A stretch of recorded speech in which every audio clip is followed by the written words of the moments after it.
그림 하나 보고 시작하겠습니다. 네, 이게 깨진 유리창 이론이라는 건데요.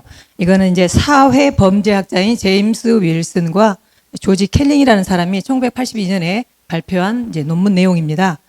어떤 내용이냐면 어느 건물에 이제 유리창 하나가 깨졌는데 그것을 방치해 두면 그 지점을 중심으로 범죄가 확산되기 시작한다는 이론입니다. 이론은 되게 어려운데요. 이런 겁니다. 그러니까 사소한 무질서를 방치하게 두면 나중에 지역 전체로 이제 확산될 가능성이 크다는 것입니다. 이 깨진 유리창 이제 방치 현상은 우리 사회 곳곳에서 이제 볼 수 있는데요. 네, 이제 저를 보면 되겠습니다. 공중 화장실이 이제 더러워졌잖아요. 그러면 거기를 빨리 청소하면 다른 사람도 그걸 깨끗하게 사용합니다. 근데 거기를 방치하면 다른 사람들 또 에라 모르겠다 하면서 이렇게 더럽게 사용하게 된다는 것입니다. 또 이제 공터에 작은 쓰레기 하나가 이제 돌아다니면 그것은 이제 금방 또 쓰레기장이 됩니다. 횡단보도에서 여러 사람이 신호를 기다리다가 한 사람이 딱 신호를 무시하잖아요. 그건 다른 사람들도 다 같이 따라서 건너게 되어 있습니다.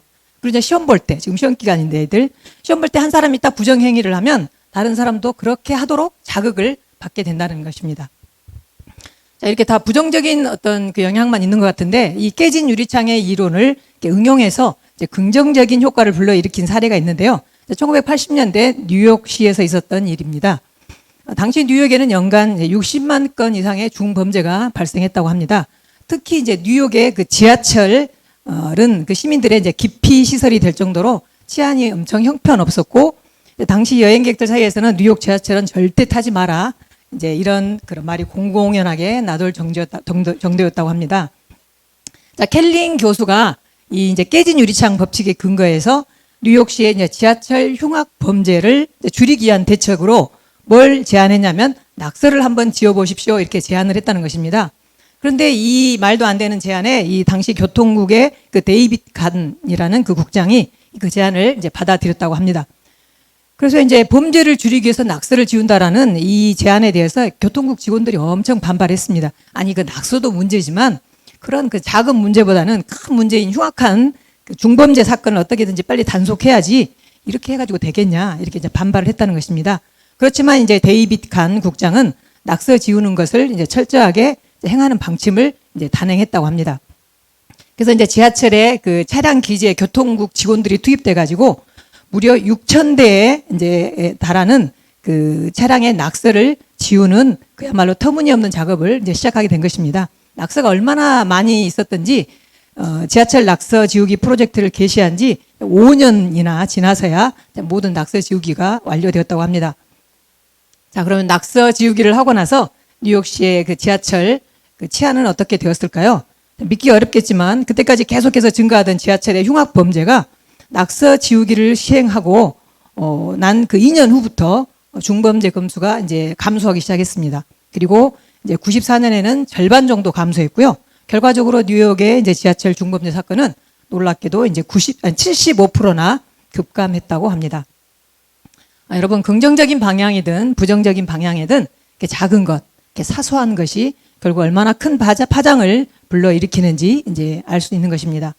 오늘 본문의 배경은 이렇습니다. 하나님께서 이제 이스라엘 백성에게 약속하신 가나안 땅을 여호수아 시대 때 정복해 갑니다. 이스라엘은 가나안 족속들과 이제 약 7년 동안 전쟁을 하게 됐는데요. 이제 먼저 중앙 지역부터 침략을 해 들어갑니다. 중앙 지역은 우리가 잘 아는 여리고와 아이성 이제 근처입니다. 그 다음에 남부 지역, 기브온 족속들이 어쩌고 저쩌고 했던 이제 그곳이 바로 남부 지역이고, 그 다음에 이제 마지막 북부 지역을 점령해서 가나안 땅 전체를 이제 정복하게 되었습니다. 그런데 여호수아가 가나안 땅을 그렇게 여호수아가 가나안 땅을 정복한 후에 오늘 본문 11장 23절에서 이제 이렇게 말하고 있습니다. 우리 한번 다 같이 크게 읽겠습니다. 네, 같이 한번 읽습니다. 시작. 이와 같이 여호수아가 여호와께서 모세에게 말씀하신 대로 그 온 땅을 점령하여 이스라엘 지파의 구분에 따라 기업으로 주매 그 땅의 전쟁이 그쳤더라. 네, 그 땅의 전쟁이 그쳤더라 하면서 종전을 선언합니다. 그런데 21절, 22절 한번 보겠습니다. 네, 개역 한글이 조금 더 원문에 맞게 번역이 됐기 때문에 개역 한글로 읽겠습니다. 21절부터 같이 읽습니다. 시작.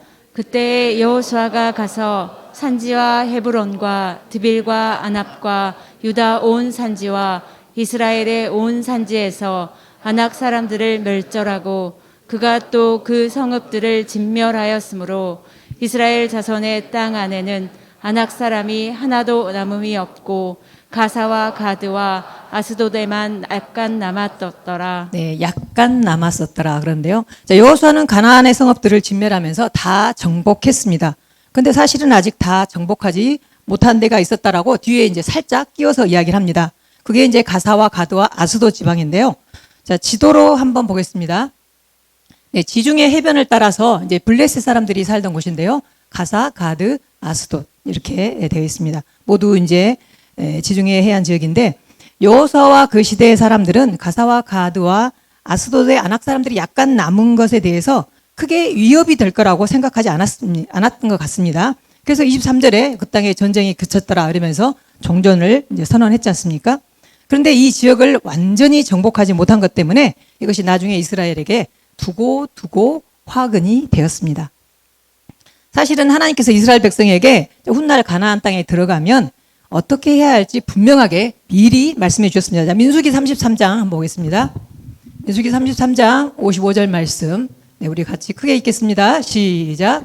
너희가 만일 그 땅 거민을 너희 앞에서 몰아내지 아니하면 너희의 남겨둔 자가 너희의 눈의 가시와 너희의 옆구리에 찌르는 것이 되어 너희 거하는 땅에서 너희를 괴롭게 할 것이요. 네, 남겨둔 자가 너희 눈에 가시가 되고 너희 옆구리에 찌르는 것이 되어 괴롭힐 것이라고 하나님께서 미리 말씀하셨습니다. 여러분은 완전히 순종하지 못하고 다 정복하지 못한 지역 때문에 이스라엘은 후에 어떤 고통을 당하게 됩니까? 자, 먼저 그냥 간단하게 요약해 보겠습니다. 먼저 가사 지역인데요.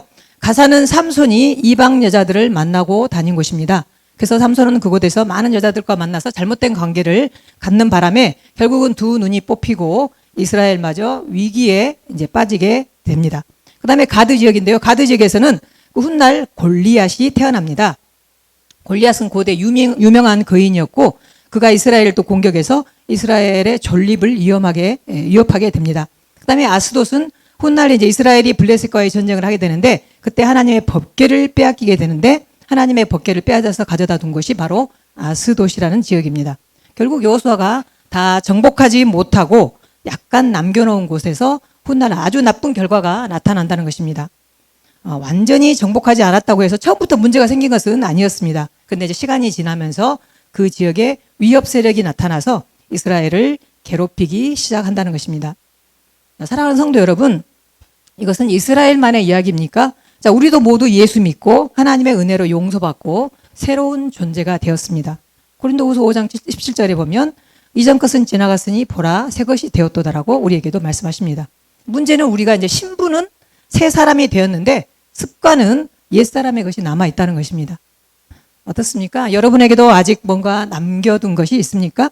예수 믿으면서도 미처 끊어내지 못한 것이 있습니까? 그리고 그것 때문에 우리의 믿음과 또 우리의 삶이 자주 위기에 빠지지는 않습니까? 그리고 그것 때문에 두고두고 고통을 당하고 있지는 않습니까? 우리를 힘들게 하는 것은 큰 것이 아니라 작은 것입니다. 그리고 우리를 위협하는 것은 크고 중대한 것이 아니라 소홀히 여기는 사소한 것입니다. 오늘 말씀을 통해 우리 자신을 한번 점검하는 시간 되기를 축복합니다. 자, 첫 번째, 약간 남겨두었던 가사에서 어떤 일이 일어났습니까? 이 지역에서 중요한 사건은 방금 전에도 말했지만 삼손이 이방 블레셋 여자들을 만나가지고 이제 문제를 일으킨 곳인데요. 자, 사사기 16장 1절 말씀 한번 보겠습니다. 네, 같이 읽습니다. 시작. 삼손이 가사에 가서 거기서 한 기생을 보고 그에게로 들어갔더니 네, 이게 삼손이 한 번이 아니고요. 여러 번 여자 문제로 사건이 커졌습니다. 그리고 사건이 복잡해졌습니다. 사명감 때문에 블레셋을 쳐부순 게 아니라 거의 화풀이 수준에서 블레셋과 이제 싸움을 하게 되었는데요. 사실은 삼손이 처음부터 이런 것은 아니었습니다. 삼손도 시작은 아주 좋았습니다. 아이를 낳지 못하다가 그 부모님이 기도로 얻은 귀한 아들이었습니다. 그리고 이제 나실인으로 구별되어서 블레셋으로부터 이제 그 이스라엘을 구할 사명을 받은 사람이 바로 삼손입니다. 나실인이라는 것은 하나님께 바쳐진 사람입니다. 그래서 나시린은 뭐를 하지 말아야 되냐면 포도주와 독주를 마시지 않아야 되고 부정한 것을 만지지 않아야 됩니다. 그리고 머리에는 삭도를 대지 않아야 된다는 그런 이제 규정이 있었습니다. 그러나 삼손은 나시린의 이 정체성을 소홀히 여기고 술 마셨죠. 죽은 짐승 시체 만졌죠. 여자 탐했죠. 결국 여자의 꾀임에 넘어가지고 사로잡히고 눈도 뽑히고 짐승처럼 연자맷돌을 돌리는 그런 비참한 삶을 살게 되었습니다. 사랑하는 성도 여러분, 우리 역시 구별된 자로 부르셨음을 기억하시기 바랍니다. 자, 베드로전서 2장 9절 말씀.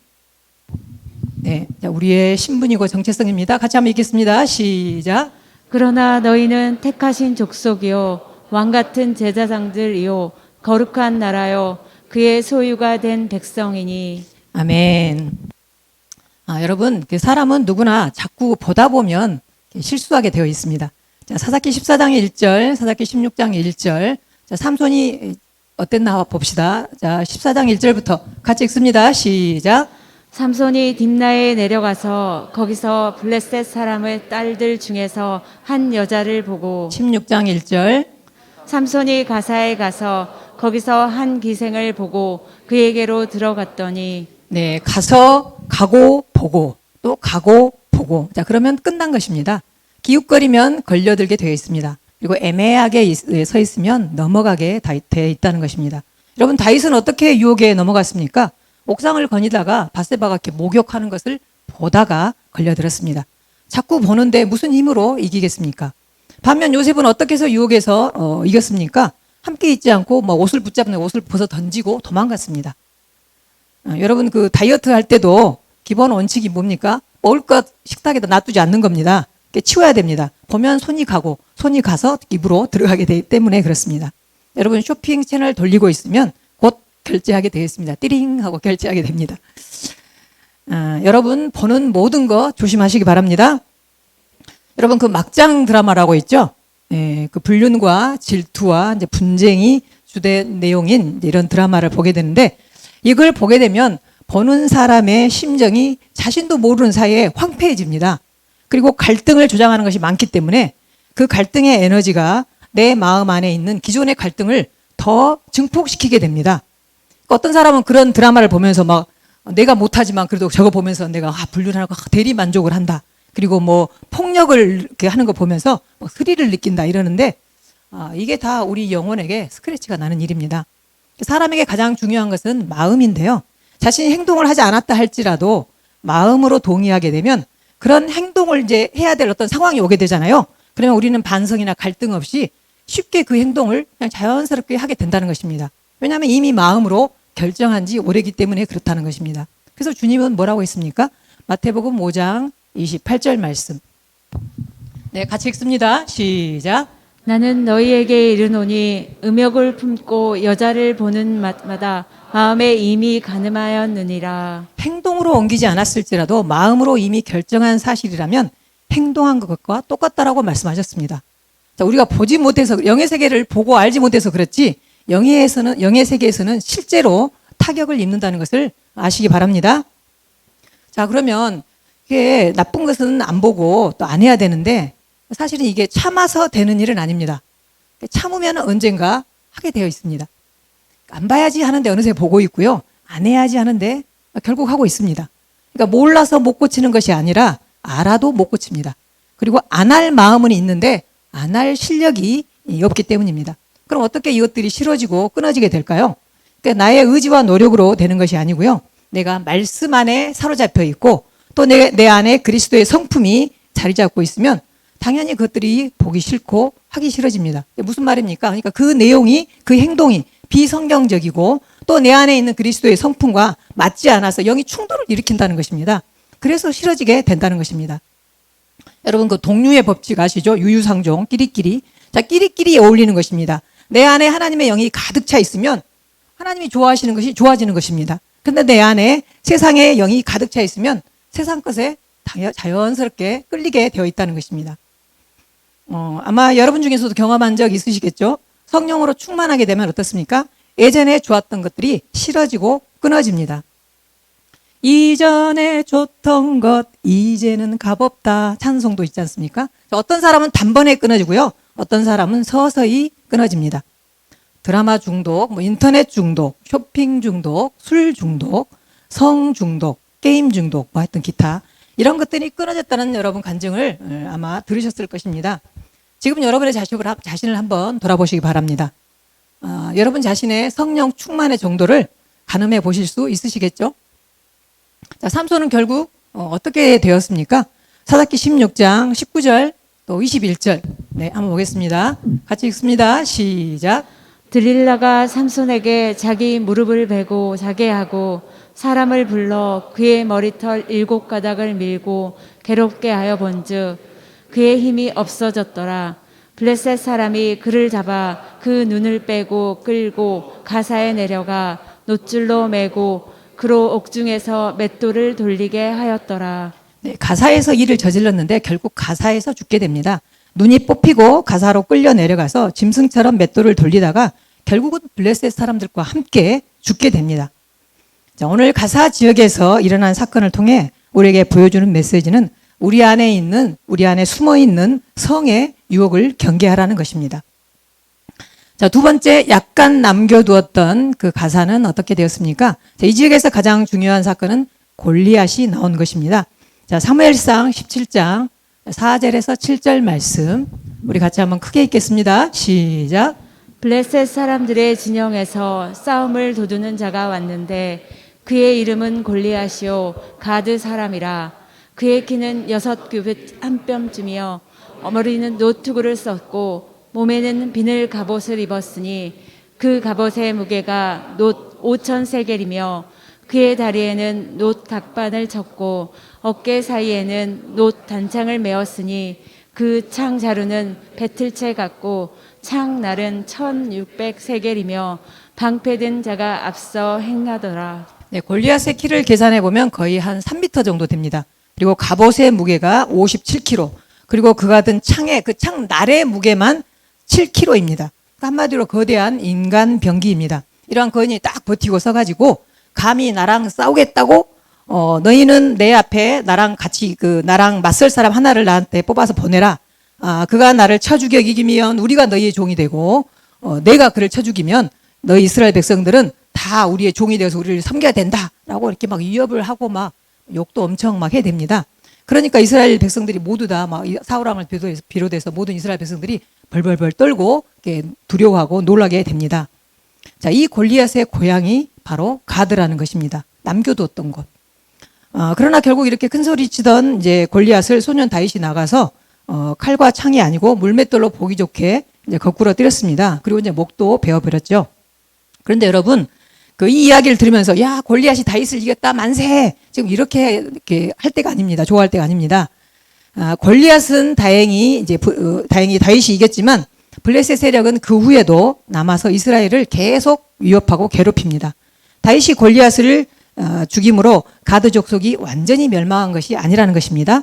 후에 가드에 이제 거인족의 소생 4명이 있는데 이 4명이 다윗과 이스라엘을 계속 괴롭힙니다. 다음에 읽을 장면은 이 일이 있은 골리앗과 싸운 이 일이 있은 후에 한참 뒤에 일어난 일입니다. 그러니까 다윗이 이제 나이가 들어가지고 이제 노년이 된 그런 상황인데요. 자, 좀 길지만 한번 여러분 읽어보시겠습니다. 사무엘하 21장 15절에서 22절. 자, 거인들을 한번 이렇게 읽으면서 찾아보시기 바랍니다. 자, 15절부터 읽겠습니다. 시작. 블레셋 사람이 다시 이스라엘을 치거늘 다윗이 그의 부하들과 함께 내려가서 블레셋 사람과 싸우더니 다윗이 피곤함에 거인족의 아들 중에 무게가 300세겔 되는 노창을 들고 세 칼을 찬 이스비도 다윗을 죽이려 하므로 스루바의 아들 아비새가 다윗을 도와 그 블레셋 사람들을 쳐 죽이니 그때 다윗의 추종자들이 그에게 맹세하여 이르되 왕은 다시 우리와 함께 전장에 나가지 마옵소서. 이스라엘의 등불이 꺼지지 말게 하옵소서 하니라. 그 후에 다시 블레셋 사람과 곱에서 전쟁할 때에 후사 사람 십북의 거인족의 아들 중에 삽을 쳐 죽였고 또 다시 블레셋 사람과 곱에서 전쟁할 때 베들레 사람 야엘오르김 옐하나는 아우 라흐미를 죽였는데 그자의 창 자루는 배틀채 같았더라. 또 가드에서 전쟁할 때에 그곳에 키가 큰 자 하나는 손가락과 발가락이 각기 6개씩 24개가 네 그도 거인종의 소생이라. 그가 이스라엘 사람을 능욕함으로 다윗의 형 삼마의 아들 요나단이 그를 죽여라. 이 네 사람 가드의 거인족의 소생이디 다윗의 손과 그의 부하들의 손에 다 넘어졌더라. 네, 15절에 다윗이 피곤함에 그랬는데 이제 다윗이 나이가 들어서 기력이 쇠했습니다. 이때까지 계속 이 가드에서 이 거인족들이 쳐들어왔다는 것입니다.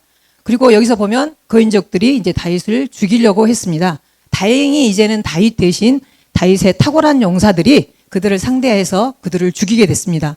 여러분 찾아보셨나요? 이스비브노b, 삽, 그다음에 라흐미가 골리앗 동생이래요. 라흐미, 그다음에 또 육손 육발이 거인, 이렇게 4명의 거인들을 이제 다윗의 용사들이 물리치게 되었습니다. 여러분 그 소년 다윗이 물맷돌 5개를 준비한 것은 아주 외연적인 행동인 것 같지 않습니까? 네, 어느 분이 그렇게 이야기를 하더라고요. 자, 사람은 누구나 힘을 추구하며 삽니다. 그것은 뭐 권력일 수도 있겠고요, 돈일 수도 있고, 또 뭐 지식이나 뭐 학위, 그리고 뭐 외모일 수도 있겠습니다. 가드 사건을 통해서 우리에게 보여준 메시지는 우리 안에 숨어 있는 힘의 유혹을 경계하라는 것입니다. 자, 세 번째, 약간 남겨두었던 아스돗은 어떻게 됩니까? 이곳에서 일어난 중요한 사건은 이스라엘이 블레셋과의 전쟁에서 블레셋에게 하나님의 법궤를 빼앗긴 일입니다. 자, 사무엘상 5장 1절 말씀. 네, 한번 같이 읽겠습니다. 시작. 블레셋 사람들이 하나님의 궤를 빼앗아 가지고 에베네셀에서부터 아스돗에 이르니라. 네, 사무엘상 4장에 보면 이 사건의 이제 배경이 나오는데요. 이스라엘이 블레셋과 싸우려고 이제 이스라엘은 에베네셀 곁에 진을 치고 블레셋 사람들은 아벡에 진을 칩니다. 그리고 두 진영이 이제 싸움을 벌였습니다. 두 민족의 싸움의 결과는 어땠을까요? 유감스럽게도 이스라엘 백성들이 4,000명의 사상자를 내고 결국은 도망치고 말았습니다. 그렇지만 이스라엘 백성들은 하나님이 우리와 함께 하시는데 우리가 블레셋에 질 수 있느냐 이렇게 생각하고 마음을 다잡고 그 다음에 이제 내세운 전략이 뭐냐면 하나님의 언약궤를 가지고 전쟁터에 나가는 것이었습니다. 이제는 이길 수밖에 없을 것이다. 이렇게 이제 생각한 이스라엘 백성들의 사기는 하늘을 찔렀습니다. 그러나 그 결과는 어땠습니까? 자, 사무엘상 4장 10절에서 11절 말씀. 네, 같이 한번 읽겠습니다. 시작. 블레셋 사람들이 쳤더니 이스라엘이 패하여 각기 장막으로 도망하였고 사륙이 심히 커서 이스라엘 보병에 엎드러진 자가 3만 명이었으며 하나님의 궤는 빼앗겼고 엘리의 두 아들 홈니와 비니아스는 죽임을 당하였더라. 이스라엘은 연전연패를 당했습니다. 그리고 블레셋 사람들에게 하나님의 궤까지 빼앗기고 말았습니다. 그래서 이제 그 궤를 빼앗아가 아스돗 사람들이 어떻게 했습니까? 사무엘상 5장 1절에서 2절. 1절에서 2절. 네, 같이 읽겠습니다. 시작. 블레셋 사람들이 하나님의 궤를 빼앗아 가지고 에베네셀에서부터 아스돗에 이르니라. 블레셋 사람들이 하나님의 궤를 가지고 다곤의 신전에 들어가서 다곤 곁에 두었더니. 자, 블레셋은 해양 민족입니다. 그리고 철기 문화를 그 당시에 사용했던 아주 정말 싸움의 귀재인 그런 민족이었는데요. 이들이 섬기는 신은 물고기였습니다. 해양 민족이기 때문에요. 블레셋 사람들은 이스라엘 법궤를 빼앗아다가 그것을 자기들이 섬기는 다곤 신상에 갖다 놓았습니다. 고대 사람들은 이런 풍습이 있었는데요. 다른 나라의 신을 빼앗아다가 자기 신당에 갖다 놓으면 전쟁에 승리한다라고 믿었기 때문에 그렇다고 했다고 합니다. 여러분, 눈에 보이는 형상만이 우상이 아닙니다. 하나님이 아닌 것을 하나님처럼 섬기는 것이 우상이고요. 하나님보다 더 사랑하는 것이 있다면 그것이 우상입니다. 그리고 나의 유익과 문제 해결을 위해서 그런 수단으로 하나님을 섬기는 것이 바로 우상 숭배라는 것입니다. 이스라엘은 전쟁에 이기려고 법궤를 들고 전쟁에 나갔고 블레셋 사람들도 전쟁에 이기려고 법궤를 자기들이 섬기는 다곤 신당에 갖다 놓았다는 것입니다. 칼빈이 말했습니다. 인간의 마음은 우상을 제조하는 공장이라고 했는데요. 아스돗 사건을 통해서 우리에게 보여주는 메시지는 우리 안에 숨어있는 우상의 유혹을 경계하라는 것입니다. 자, 그러면 이제 이 문제 해결을 해야 되는데 어떻게 했는지 한번 보겠습니다. 가사의 문제는 어떻게 해결됐습니까? 자, 사사기 16장 28절. 네, 어떻게 해결하나 봅시다. 같이 한번 읽어봅니다. 시작.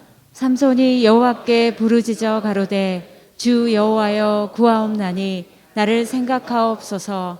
하나님이여 구하옵나니 이번만 나로 강하게 하사 블레셋 사람이 나의 두 눈을 뺀 원수를 단번에 갖게 하옵소서. 여러분, 삼손처럼 하나님께 부르짖으시기 바랍니다. 지금까지 내가 익숙해져 있고 또 나를 지배하고 있던 육신의 정욕이 그렇게 쉽게 내 가치관 속에서 무너지지 않습니다. 오직 하나님께 간절히 부르짖어 내가 누구인지, 내가 무엇을 하며 사는 사람인지를 깨달을 때 그때 이겨낼 수 있다는 것입니다. 자, 그러면 가드에서 일어나는 사건은 어떻게 해결되었습니까? 사무엘상 17장 45절 말씀. 네, 같이 한번 읽습니다. 시작. 다윗이 블레셋 사람에게 이르되 너는 칼과 창과 단창으로 내게 오거니와 나는 만군의 여호와의 이름 곧 내가 모욕하는 이스라엘 군대의 하나님의 이름으로 내게 가노라. 아멘. 다윗처럼 대적하여 물리치시기 바랍니다. 돈이나 명예나 뭐 권력 이런 것들을 목적으로 삼지 마시고 그것들로는 세상을 이길 수 없습니다. 이 세상과의 싸움에서는 오직 여호와의 이름으로 나갈 때 승리할 수 있음을 믿으시기 바랍니다. 자, 아스돗의 문제는 어떻게 또 해결해야 되고 어떻게 해결됐을까요? 사무엘상 5장 2절에서 4절 말씀.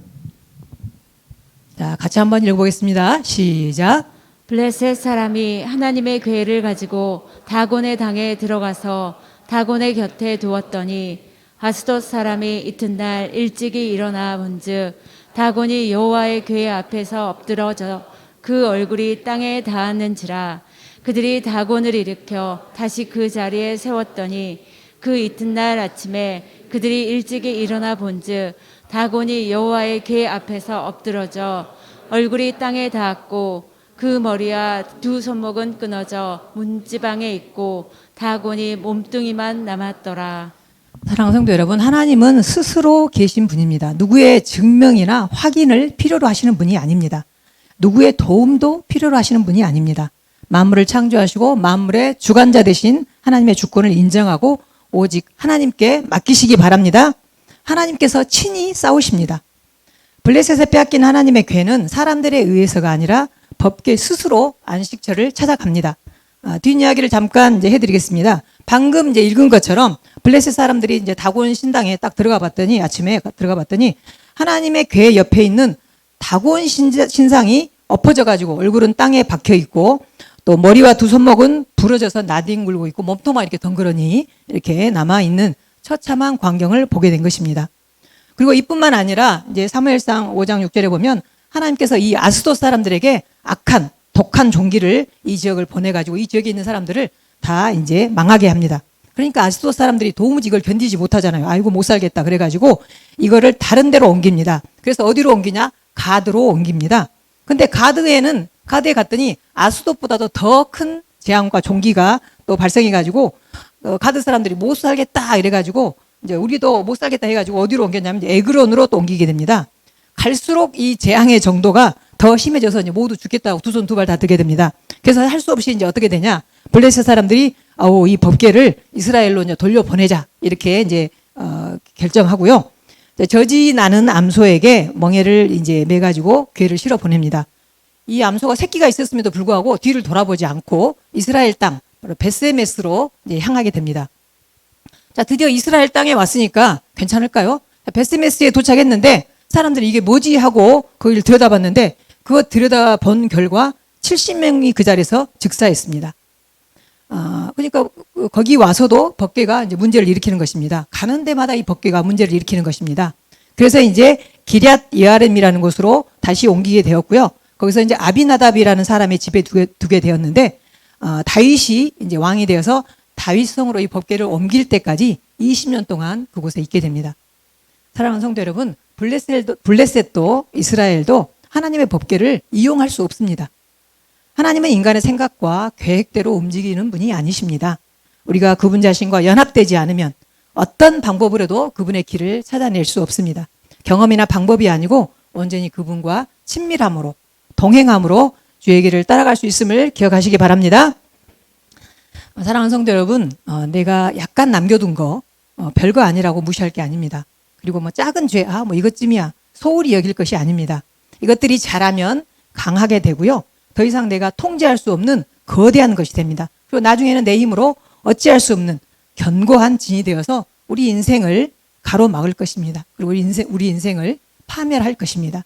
그러므로 죄된 것, 신앙생활에 방해되는 것, 하나님 앞에 더욱 가까이 가는데 가로막는 것들, 이런 것들은 아무리 작은 것이라 할지라도 내 마음 속에서, 내 가치관 속에서, 내 삶 속에서, 내 영혼 속에서 진멸시키고 멸절시키고 말살시키고 제거시키시기 바랍니다.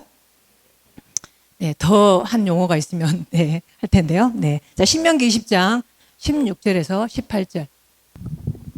네, 같이 한번 읽어보겠습니다. 시작. 오직 내 하나님 여호와께서 내게 기업으로 주시는 이 민족들의 성읍에서는 호흡 있는 자를 하나도 살리지 말지니 곧 헷 족속과 아모리 족속과 가나안 족속과 브리스 족속과 히위 족속과 여부스 족속을 내가 진멸하되 내 하나님 여호와께서 내게 명령하신 대로 하라. 이는 그들이 그 신들에게 행하는 모든 가증한 일을 너희에게 가르쳐 본받게 하여 너희가 너희의 하나님 여호와께 범죄하게 할까 함이니라. 아멘. 우리가 이제 이런 말씀을 이렇게 읽으면 어떤 분들은 그런 의문을 가집니다. 야, 하나님이 너무 잔인하신 거 아니냐? 무자비하시고 어떻게 하나도 남기지 말고 다 죽이라고, 뭐 진멸하고 멸절하고 말살하라고 하시냐? 근데 이건 다 이게 인간적인 생각입니다. 구약 성경에 여러분 나타난 전쟁은 신약 시대의 영적 전쟁의 이제 그림자인 것입니다. 그리고 가나안의 7 족속은 우리 영혼 안에 있는 그 악한 7 기질을 상징하는 것입니다. 그러니까 우리가 완전히 그걸 없애야 우리가 이제 천국 백성이 되는 거고 우리 삶에서 평안과 안식을 누리게 되는 것입니다. 사랑하는 성도 여러분, 아직도 남겨둔 가사는 무엇입니까? 그리고 가드는 무엇입니까? 아스돗은 무엇입니까? 육체적인 영역에 이제 구체적으로 한번 짚어보겠습니다. 육체적인 영역에 남겨둔 것들을 점검해 봅시다. 성적인 죄, 대표되는 거죠. 육체의 대표적인 죄입니다. 성적인 죄, 그다음에 탐식, 술, 게으름, 욕심, 사치, 낭비 등등등. 자, 여러분이 스스로 아시겠죠? 자, 혼적인 영역에 남겨둔 것들을 점검해 보시기 바랍니다. 교만, 시기, 질투, 비교, 자랑, 거짓말, 모함, 판단, 원망, 불평, 분노, 하여튼 이 머리로 하는 거, 이런 것들. 그다음에 영적인 영역에 남겨둔 것들을 점검해 봅시다. 이단에 살짝 이렇게 가봤던 것들, 그다음에 미신을 섬기는 것들, 굿을 하고 부적을 붙이고 점을 보고 궁합 본 거. 지금은 다 끊으셨죠? 네. 아멘. 네, 하나님보다 우리가 더 사랑하는 것들, 그리고 하나님을 내 생각, 내 방법대로 섬기는 것, 이거 다 영적인 영역의 범죄함이라는 것입니다. 오늘 이 시간 하나님 앞에 다 내어놓으시기 바랍니다. 설령 작은 것이 커져서 이제는 내가 도저히 제어할 수 없는 것이 되었어도 상관없습니다. 그리고 사소한 것이 심각해져서 이제는 내가 도저히 고칠 수 없는 것이 되었어도 상관없습니다. 부르짖으며 기도합시다. 만군의 여호와의 이름을 부르며 나아갑시다. 그리고 만왕의 왕 되신 주님께 온전히 맡깁시다. 그리하여 남은 것을 처리하고 승리하는 삶을 살아가는 저와 여러분 되기를 주님의 이름으로 축원합니다. 아멘. 적용 질문 한번 보겠습니다. 네, 1번부터 읽습니다. 시작. 사소한 것이라 여기며 남겨둔 나의 악습과 제약은 무엇입니까? 2번. 그것이 현재 나에게 그리고 나의 자녀들에게 어떤 영향을 미치고 있습니까? 3번. 이제 남겨둔 것들을 어떻게 처리하시겠습니까? 지금은 우리 주 예수 그리스도의 은혜와 하나님 아버지의 끝이 없는 사랑하심과 성령님의 감화감동 역사하심이 작다고 남겨두지 않고 온전히 순종하기를 원하는 우리 예명의 성도들의 머리 위에 지금으로부터 영원토록 함께 하시기를 간절히 축원하옵나이다. 아멘.